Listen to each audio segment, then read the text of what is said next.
Along those fields the poppies blow between the crosses, row on row that mark our place.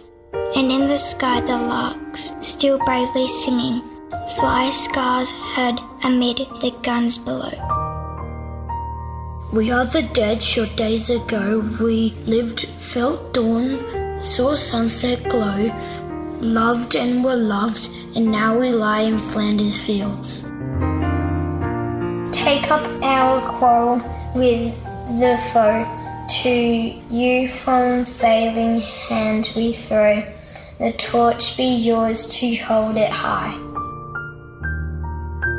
If ye break faith with us who die, we shall not sleep though poppies grow in Flanders fields.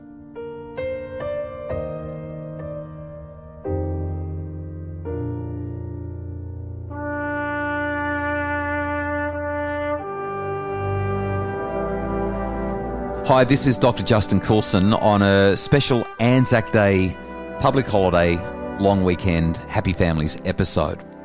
Today I wanted to share an ANZAC message with you as we commemorate and remember the lives that have been lost and the service that's been given in service of the freedoms that we enjoy. Each year I struggle around ANZAC Day as I try to comprehend the horror of war.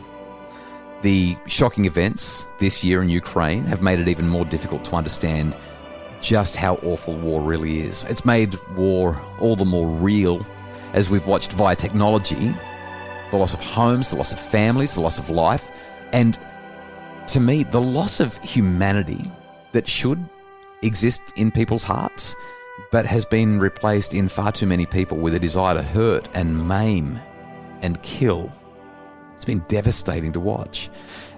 Each year, as I've gotten older, the concept of war and the pain and the loss that it entails becomes harder and harder for me to fathom. But each year I pause and I recognise that we need to think about war. That may sound provocative and maybe even a bit confusing, but let me explain what I mean.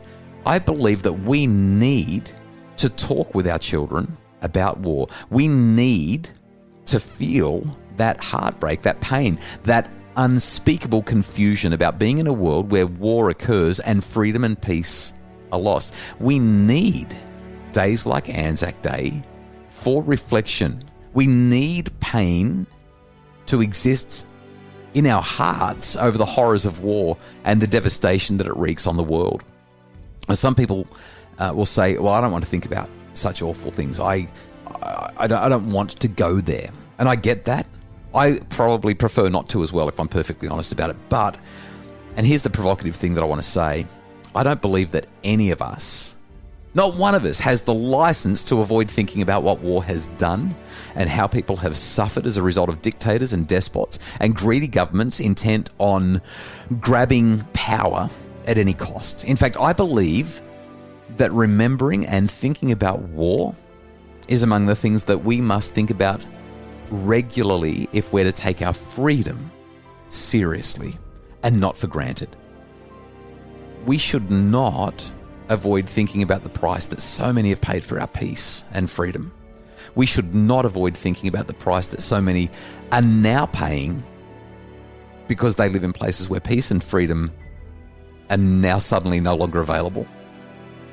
We should not avoid thinking about the lives that have been given, the lives that have been lost, so that we can carelessly go about our days. When we have some appreciation of the sacrifice given, of what so many have done for us, I think we live better. So, may we always remember those who died. May we always remember the price that so many have paid for the peace and the freedom that we, our partners, our children, our families enjoy. And may we teach these sacred things to our children so they can honour the freedoms that are ours and that are theirs. This ANZAC Day, lest we forget.